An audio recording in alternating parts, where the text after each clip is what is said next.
Eu cumprimento os irmãos com a paz do Senhor. Cá estamos, abramos as nossas Bíblias na segunda epístola de Pedro. Carta de Pedro, a sua segunda carta. Vamos fazer uma leitura no capítulo 3, do versículo 1 ao versículo de número 12. Glória a Deus. Segunda carta de Pedro, capítulo 3, versículos 1 a 12. Eu vou fazer leitura na atualizada. Amados, esta é agora a segunda epístola que vos escrevo. Em ambas procuro despertar com lembrança a vossa mente esclarecida, para que vós recordeis das palavras que anteriormente foram ditas pelos santos profetas, bem como do mandamento do Senhor e Salvador, ensinado pelos vossos apóstolos. Tendo em conta, antes de tudo, que nos últimos dias virão escarnecedores com os seus escárnios, andando segundo as próprias paixões, e dizendo: onde está a promessa da sua vinda? Porque desde que os pais dormiram, todas as coisas permanecem como desde o princípio da criação. Porque deliberadamente esquecem que, de longo tempo, houve céus, bem como terra, a qual surgiu das águas e através da água pela palavra de Deus, pela qual veio a aparecer o mundo daquele tempo afogado em água. Ora, os céus que agora existem e a terra, pela mesma palavra, têm sido entesourados para fogo, estando reservado para o dia do juízo e destruição dos homens ímpios. Há, todavia, uma coisa, amados, que não deveis esquecer, que para o Senhor um dia é como 1000 anos, e 1000 anos como um dia. Não tardará o Senhor a sua promessa, como alguns a julgam demorada. Pelo contrário, Ele é longânimo para convosco, não querendo que nenhum pereça, senão que todos cheguem ao arrependimento. Virá, entretanto, como ladrão o dia do Senhor, no qual os céus passarão com um estrepitoso estrondo, e os elementos que nela existem serão atingidas. Visto que todas estas coisas hão de ser assim desfeitas, deveis ser de tais como os que vivem em santo procedimento e piedade, esperando e apressando a vinda do dia de Deus, por causa do qual os céus incendiados serão desfeitos e os elementos abrasados se derreterão. Amém. Muito obrigado, queridos irmãos, podeis utilizar seu assento. A proposta do nosso pastor para estas reuniões de terça-feira é falar sobre a doutrina das últimas coisas.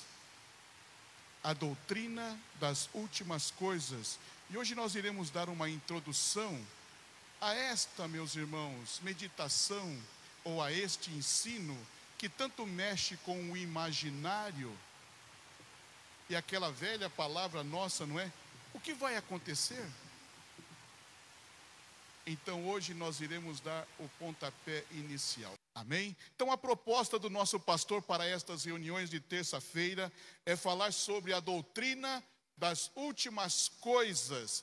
Esta que mexe com o nosso imaginário, esta que mexe com a gente, não é? Em tantas as perguntas, o que vai acontecer, o que vai ser. Então hoje nós iremos dar, não é, o arranque nesta proposta, e à medida que o pastor for ensinando, certamente muitas coisas serão esclarecidas em nossos corações, calcificando o ensino da palavra do Senhor. A palavra, meus irmãos, no grego é escatologia, é uma palavra composta, escato e logia. A palavra, meus irmãos, escato é últimas coisas, logia, ensino racional ou discurso racional. Então nada mais é do que doutrina das últimas coisas. A definição desta palavra escatologia é estudo sistemático e lógico das doutrinas concernente às últimas coisas. Então ela é apaixonante, mexe com o nosso imaginário, como vai ser. Por isso a importância de ser meditada à luz da Bíblia, à luz das Escrituras, para disseminar dúvida e trazer aquilo que realmente é a esperança viva de que Jesus irá voltar e vai buscar um povo seu, santo, especial, zeloso e de boas obras. Este é o meu, é o seu anelo. Ao estrungir da trombeta, nós nos ajuntaremos no arrebatamento no céu, para estarmos com o Senhor, e depois destas etapas que vão se passando, nós vamos estar glorificando o nome do Senhor. Então, prepare o seu coração, traga a sua Bíblia, traga seus apontamentos, que certamente muitas coisas vão se elucidar na nossa mente, no nosso coração. Algumas dúvidas vão ser tiradas, alguns pontos de vista vão ser melhorados, amém? E isso é de suma importância, e a igreja ter uma resposta para a sociedade de hoje, uma resposta às pessoas de hoje, acerca da vinda de Jesus, porque você sabe que no convívio do dia a dia, o materialismo, a incredulidade, a vaidade humana, faz com que os homens vão se distanciando desta verdade, mas esta verdade, ela deve de ser anunciada pela igreja, aleluia. Então você é o portador desta palavra, a alvissareira, ele virá, ele virá, ele virá, e não tardará. Era pregado pelos apóstolos, era anelada por Paulo. O que falta um pouquinho de tempo, que há de vir, virá, e não tardará, disse o escritor aos Hebreus. Então deve de apoquentar os nossos corações, amém? Glória a Deus. Primeira coisa deste ensino: o que é uma doutrina sistemática? O que se fala desta palavra? Saiba, se é sistemática, é porque é um sistema. Por exemplo, esta caixa de som aqui, que é um retorno, ela tem um sistema, que se uma peça daí de dentro não funcionar, não adianta que as outras peças estejam boas, porque ela não vai dar o som. Então a doutrina sistemática, ela está encadenada. É um gomo ligado a outro gomo. Para quê? Para fazer a edificação da igreja.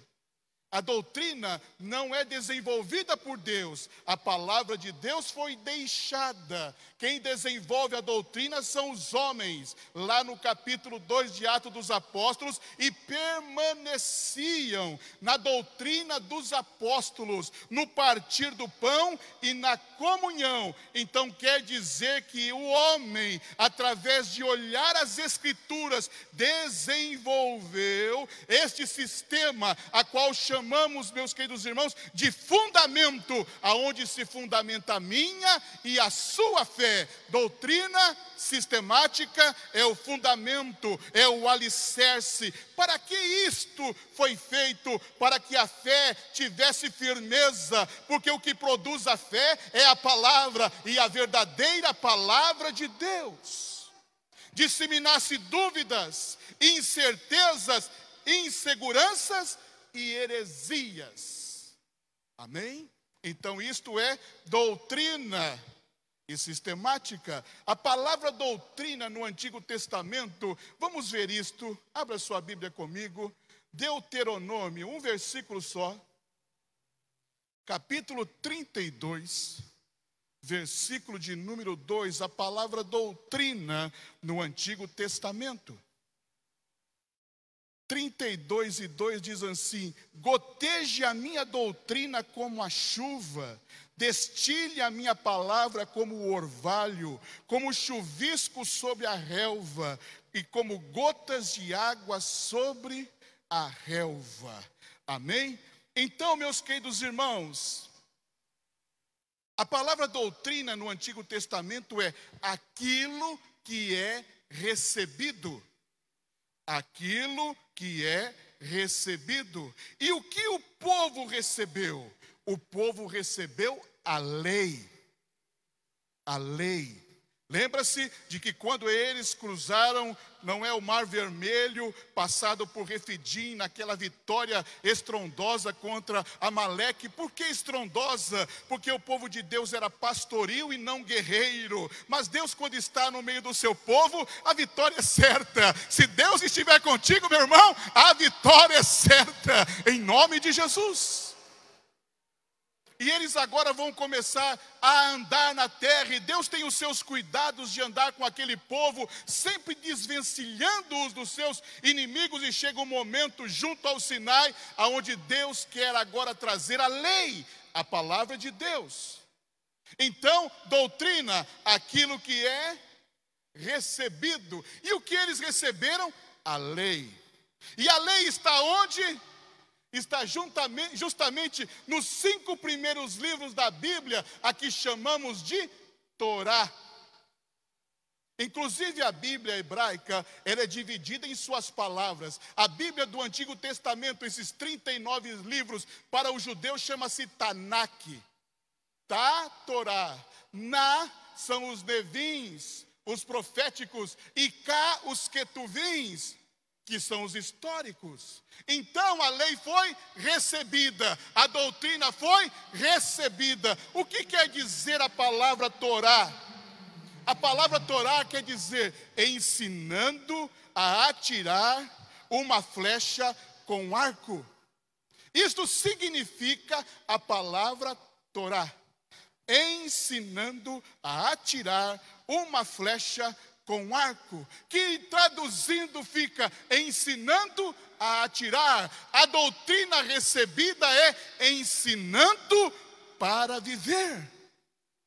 Então esta palavra que produz vida na nossa vida, que é alimento para a nossa alma e para o nosso espírito, nos ensina a comportar, nos ensina a falar aquilo que é recebido, a doutrina. Ela está nos ensinando todos os dias. Esta é a visão do Antigo Testamento. Por isso que o pai hebreu, ele tinha um cuidado para com o seu filho, de falar andando no caminho, sentado, em todos os momentos. Ele tinha que difundir os milagres de Deus, os feitos de Deus, a palavra de Deus. A palavra de Deus é para ficar dentro do nosso coração. O salmista diz: guardei a tua palavra no meu coração, para não pecar contra ti. A doutrina da palavra deve de ser guardada dentro do coração.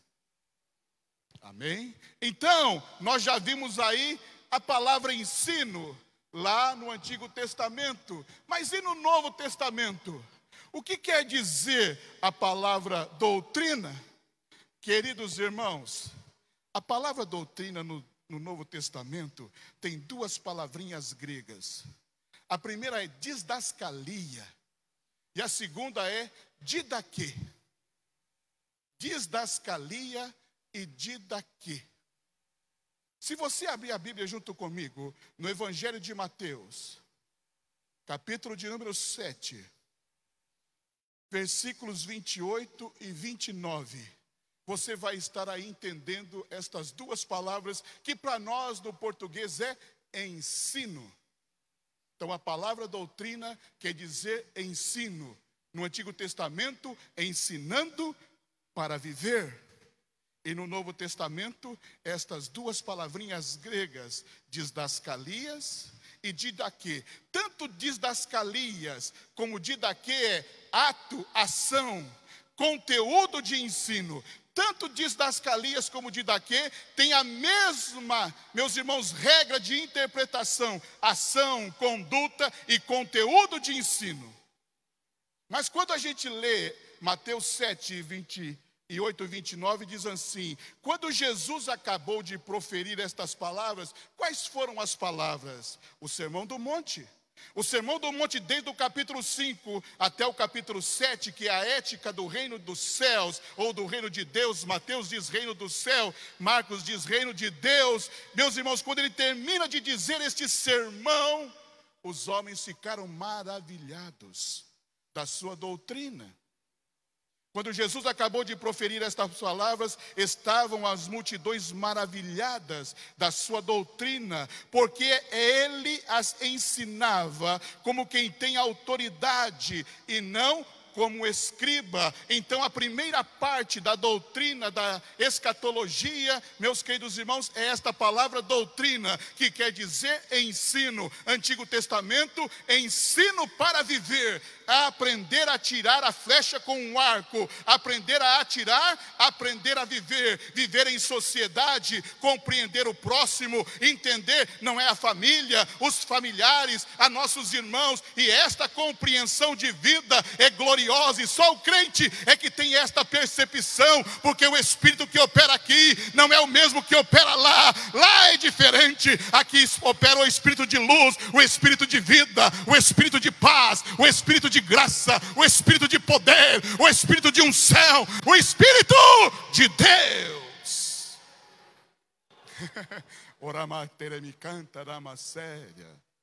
Aleluia. Então, meus irmãos, quando você vai para o Testamento grego, esta palavra didascalias fala do ensino do fariseu. Porque o fariseu é aquele adágio nosso, não é? Faço o que eu mando, mas não faço o que eu faço. Era isso que ensinava o fariseu. Por isso, todas as vezes que vai se inferir ao ensino do fariseu, é didascalias, ensino que não produz vida. Ensino que não produz vida. Mas quando nós vamos para a palavra doutrina, ensino voltado para Jesus, é didaquê. E didaquê é o ensino com vida, porque ele não ensinava como os fariseus, porque os fariseus ensinavam, mas não viviam. Jesus ensinava e vivia o que falava, por isso a sua palavra tem autoridade. A palavra de Deus tem autoridade no céu, tem autoridade no inferno, tem autoridade na terra. É esta palavra aonde se firma a minha fé, aonde está achachada os meus pés para caminhar neste caminho. Oh, glória a Deus. Está entendendo? Está quebrando algumas coisinhas. Que bom a presença de Deus, não é? Que bom estarmos neste lugar. O salmista diz assim: mais vale um dia neste lugar do que 1000 em qualquer outra parte. A fé vem pelo ouvir, e o ouvir desta palavra. Não é ouvir a palavra, é da palavra. Por isso que esta palavra é que verdadeiramente vai produzir em nós fé. Fé que vence os obstáculos. Fé que invade o impossível. Fé, meus queridos irmãos, que transforma, que traz o milagre perto daquele que crê. Se você crê, você vai ver coisas gloriosas. E esta palavra vai produzir em você vida. E esta vida sendo ensinada na prática diária, no dia a dia comum das nossas vidas. Os nossos juízos e o nosso comportamento é diferente do mundo. O mundo é o engano, é a mentira, é o passar para trás. Nós não. Nós podemos, meus irmãos, não correr. Nós caminhamos. E nesse caminhar, cada passo que damos é um passo seguro, é um passo firme para a eternidade. Jesus não quer que você seja um avião. E Jesus também não quer que você seja um Usain Bolt, que corria os 100 metros abaixo dos 10 segundos. Deus quer que você caminhe com Ele. Ande com Ele. Porque quem anda observa a paisagem. Quem anda respira o ar fresco. Nossa, ele vê tudo pincelado à sua frente. Ande com Jesus. Ande com a sua palavra. Amém? Glória a Deus. Agora, por que devemos meditar na doutrina das últimas coisas? Então nós já compreendemos o básico da palavra ensino, da palavra doutrina. Tanto no Antigo e uma pinceladinha, tanto uma pinceladinha no Antigo e uma pinceladinha no Novo Testamento. Agora, por que a importância de nós estudarmos ou de meditarmos na doutrina das últimas coisas? Deixa lá, Segunda carta de Pedro, capítulo 3, versículo 11. Diz assim: visto que estas coisas hão de ser assim, desfeitas, deveis ser tais os que vivem em santo procedimento e piedade. Por que devemos de meditar na doutrina das últimas coisas para termos uma vida santa? A palavra santo quer dizer separado. O processo, meus irmãos, de santo é ato legal da salvação. Agora, no discorrer da natureza humana, e esta natureza que ela precisa ser moldada, e esta natureza que é aquele homem que combate dentro do homem. Paulo diz assim: maldito o homem que sou, quem me livrará do corpo desta morte? Porque o bem que eu sei não faço, mas o mal que eu sei que não devo acabo fazendo. É uma batalha, o processo da santificação. Cada dia eu morro para o mundo e vivo para Deus. Cada dia mais esta doutrina, esta palavra de ensino vai sendo, meus irmãos, calcificada em meu coração, e eu vou deixando a minha velha natureza e a minha velha vã maneira de viver. Esta palavra é que vai produzir a força necessária para que eu vença a mim mesmo, para que eu vença os meus pecados mais íntimos e consiga em Deus a fortaleza necessária. Para que estudar a doutrina das últimas coisas? Porque Deus não vem buscar qualquer coisa. Deus vem buscar um povo santo, especial, zeloso e de boas obras. Sede santo, porque o vosso Deus é santo. Santificação, a paz e a santificação deve de seguir as nossas vidas. Aleluia. Glória a Deus. Não fique triste quando você cair. Fique triste se você ficar prostrado. Mas se hoje você avançou estas portas, Deus está te dando a oportunidade de levantar. Porque nenhum de nós aqui temos a capacidade plena de bater no peito e de falar contra a própria natureza. A nossa natureza pecaminosa, ela é terrível. Ela quer dominar o nosso pensamento. Ela quer dominar as nossas ações e atitudes. E esse é um trabalhar seu com Deus, Deus com você. E à medida que esta palavra vai se encarnando e tornando vida em você, você vai vencendo. Não é fácil vencer esta velha natureza com as suas paixões, com o seu quê. Porque no passar do tempo, meus irmãos, a gente vai criando manias, gostos. Só que Jesus muda tudo. Ele está aqui hoje para mudar. Ele está aqui hoje para transformar. Por isso você está diante, porque se você olhar de maneira natural, jamais o homem natural vai conseguir se santificar. Não, porque o homem natural ele vê como natural. Mas à medida que você se aproxima de Deus, este homem natural vai ficando espiritual.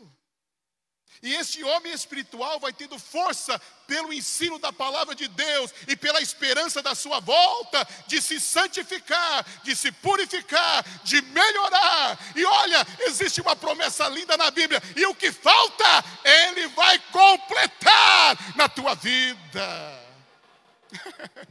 Oh, aleluia! Que glória a Deus gostoso, não é? Deus ainda é tão compassivo, que aquilo que falta, Ele vai completar. Que amor é este? Que amor é este? Amor de Deus. Amor de Deus. Amor de Deus. Ele me amou quando eu ainda era pecador. Ele me amou quando eu dava as costas para Ele. Ele me amou quando eu não falava nem com Ele. Ele me amou quando eu não me interessava por Ele. Eu já estava na mente, no coração dEle, na mão dEle. Já estava começado o rascunho do meu nome. Aleluia! Que amor louco de Deus por mim é este? Ele te ama. Ele te ama. E o amor faz com que você vença todas as circunstâncias da vida. Então, meus irmãos, para que estudarmos 3 e 10? Virá, entretanto, como ladrão o dia do Senhor, no qual os céus passarão com um estrepitoso estrondo, e os elementos se desfarão abrasados. Também a terra e as obras que nela existem serão extintas. Para que meditarmos na doutrina das últimas coisas? Para estarmos alerta. Ele vem, Ele vem, Ele vem, e nós não sabemos a hora e nem o dia, mas Ele vem. O nosso coração está esperançoso. Ele vem, e Ele vem numa hora inesperada. Quem não sabe, às 10, não é? Lá estavam as prudentes e aquelas que não vigiaram. As prudentes levaram, não é um reservatório, e as que não vigiaram, não levaram um reservatório. E observe, todas eram santas, todas eram virgens. Mas à meia-noite, por que sempre à meia-noite? Por que esse horário é tão comentado na Bíblia? Desde lá, do Antigo Testamento até o Novo Testamento, a meia-noite é algo tão falado, porque é no momento em que o sono começa a tomar conta de nós. E o sono, ele é inebriante. O sono, meus irmãos, é algo terrível. Certa vez eu estava vindo de São Paulo para a cidade onde eu servia ao Senhor, no Paraguai, e eu saía de São Paulo meia-noite para chegar na minha cidade, não é? Em Ponta Porã, às 11 horas da manhã, porque Mato Grosso é uma hora menos mais cedo. E eu estava aí na Castelo, a família toda dormindo. Minha esposa, meu filho, minha sogra, até o cachorrinho que a gente levava estava dormindo, tudo dormindo. E eu dei uma piscada. Eu só vi quando o carro foi e tocou no olho de gato. Aí eu senti o sono. Ele domina a gente.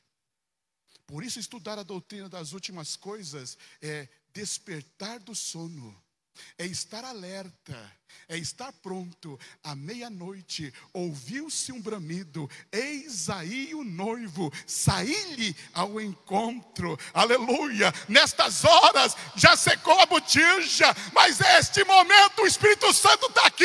Ele quer encher a tua botija de azeite para esta hora. Abra a boca da botija, deixe o Espírito Santo encher, deixe ele encher. Jesus não quer você fora deste momento significativo. Por que estudar? Para uma vida santa. Por que estudar? Para estar atento. Atento. Atento. Amém? Glória a Deus.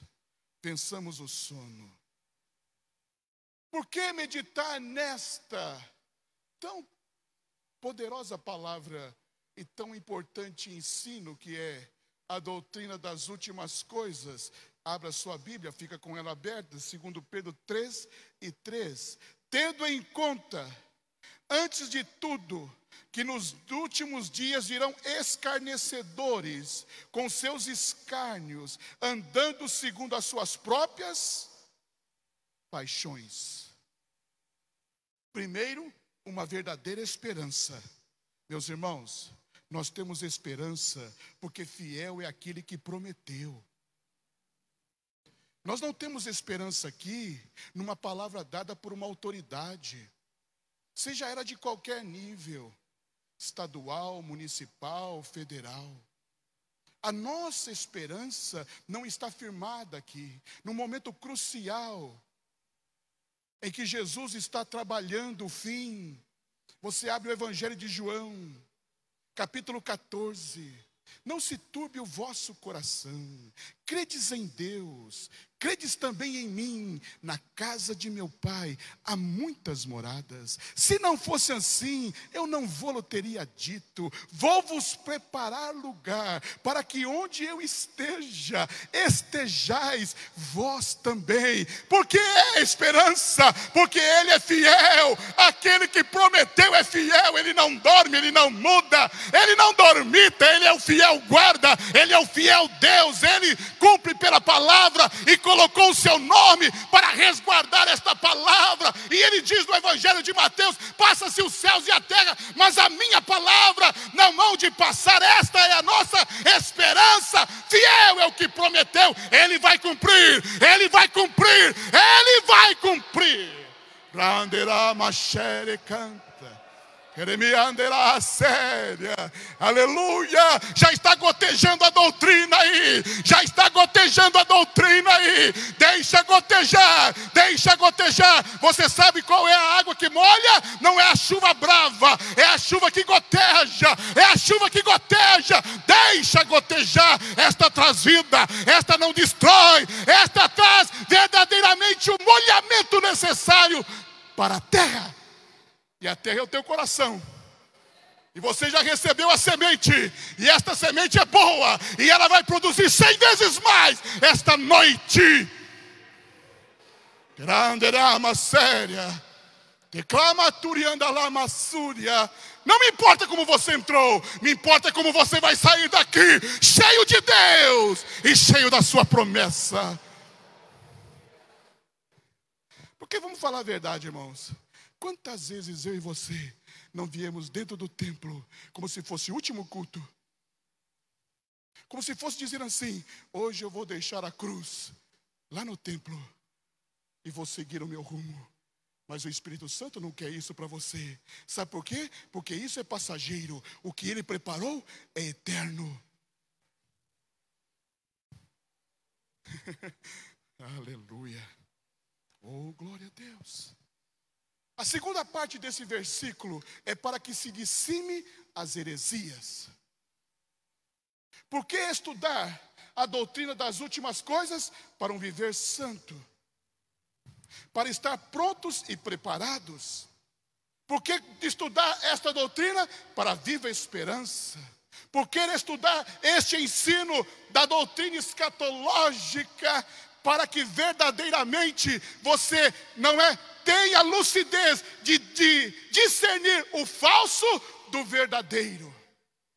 Eu gosto muito da palavra da epístola de João, que diz assim: vós tendes a unção do santo e sabei tudo. Qual é a unção do santo? É a unção de Jesus. Jesus diz que nos últimos dias viriam falsos cristos, que fariam sinais, que se até poderiam, tirar os escolhidos da sua presença. Então estudar ou meditar nessa doutrina vai nos dar clareza e ciência de discernir o que é do que não é. E saiba, a palavra anticristo quer dizer quase igual a Cristo. Bem parecidinho com Cristo, mas tem alguma coisa errada. E só discerne quem tem a unção do santo. A unção do santo para discernir. Então a importância de nós meditarmos nesta palavra. Aleluia. Glória a Deus. Por que meditar nesta doutrina? Para viver a esperança com Cristo. 3:10. Virá, entretanto, como ladrão o dia do Senhor, no qual os céus passarão como estrepitoso estrondo, e os elementos se desfarão abrasados. Também a terra e as obras que nela existem não existirão mais. Virá em hora em que não se espera, mas nós não seremos pegados de surpresa, porque já estamos esperando. Outra coisa, a expectativa do arrebatamento. Porque quando você vai falar da questão da escatologia ou da doutrina das últimas coisas, existem várias linhas de pensamentos. A nossa linha, que é bíblica e cristocêntrica, é que nós seremos arrebatados antes da grande tribulação. O Senhor nos livrará desta tribulação. Então, esta é uma grande esperança. Existem aqueles que dizem que a igreja vai ser arrebatada no meio da tribulação. Outros dizem depois da tribulação, mas nós aprendemos pelas Escrituras que seremos arrebatados antes da tribulação. O Senhor nos guardará. Como guardaste a palavra da minha paciência, eu te guardarei do mal que há de vir assolar todo mundo. O Senhor é aquele que guarda. E para isso eu quero te convidar a uma leitura para concluir esta introdução destes estudos que serão ministrados aqui pelo nosso pastor, e por sua bondade me deu a oportunidade, irmãos, de abri-la. 1 Tessalonicenses, capítulo de número 4, versículos 13 a 18. Não queremos, porém, irmãos, que sejais ignorantes com respeito aos que dormem, para não vos entristecerdes como os demais que não têm esperança. Pois se cremos que Jesus morreu e ressuscitou, assim também Deus, mediante Jesus, trará em sua companhia os que dormem. Ora, ainda vos declaramos por palavra do Senhor, nós, os vivos, o que ficarmos vivos até a vinda do Senhor, de modo algum precederemos os que dormem. Isso quer dizer que aqueles que morreram em Cristo ressuscitarão primeiro. Leitura feita hoje aqui pelo pastor Valdemar, não é? Eles ressuscitarão primeiro. Consolai-vos com esta palavra. Portanto, o Senhor, mesmo dada a sua palavra de ordem, ouvida a voz do arcanjo e ressoada a trombeta de Deus, descerá do céu, e os mortos em Cristo ressuscitarão primeiro. Depois nós, os vivos, os que ficarmos, seremos arrebatados juntamente com eles entre nuvens para o encontro do Senhor nos ares, e assim estaremos para sempre com o Senhor. Consolai-vos, pois, com estas palavras. Por que meditar então na doutrina das últimas coisas? Para um viver santo, para um viver alerta, para um viver de esperança, para um viver de discernir o que é do que não é. E esta esperança está firmada na promessa de sua vinda. E agora então, nós experimentaremos isto, o arrebatamento. Será algo glorioso. E fique tranquilo, que nem este corpo que você tem ficará aí, porque a Bíblia diz que este corpo será revestido de incorruptibilidade. Com Deus nada se perde. Com Deus nada se perde. E se porventura nesse carrear de dia você tem perdido algumas coisas por injustiça, saiba, hoje Deus começa a tratar com justiça, porque com Deus nada se perde. Canta lá matéria. Aleluia. E concluir com a palavra no aramaico, não é? 1 Coríntios capítulo 16, versículos 22. Aí está a palavra. Aleluia. 1 Coríntios 16 e 22, diz assim: se alguém não ama o Senhor, seja anátema. Aí vem a palavra em aramaico, Maranata. Ora vem, Senhor Jesus. Ora vem, Senhor Jesus. Ora vem, Senhor Jesus. E eu te desafio a vir aqui às terças-feiras para desfrutarmos desta palavra na instrumentalidade do teu servo. Certamente esta palavra vai te refortalecer, vai te fortalecer, vai te dar ânimo, e você terá força como Elias. Depois de comer daquela comida, ele teve forças para andar 40 dias e 40 noites. Ele não teve sede, ele não teve fome, porque a palavra de Deus lhe sustentou. Valeu, gente. Deus abençoe. Até a próxima terça, em nome de Jesus.